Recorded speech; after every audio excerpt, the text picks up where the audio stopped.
যদি কোনো বেঈমান হাত বাড়ায় ওর হাত বাঁকা হয়ে যাবে, ওর মেধা বাঁকা হয়ে যাবে, ওর জীবন নষ্ট হয়ে যাবে, মাওলার কোরআনের কোনো ক্ষতি হবে না।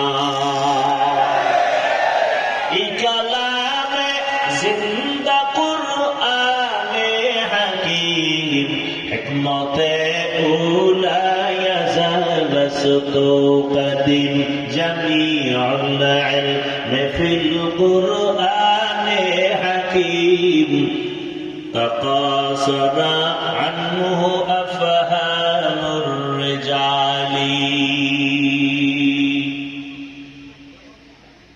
দিনের বুঝের অভাব, এই জন্য বয়ান জানেন অথচ আমল করেন না।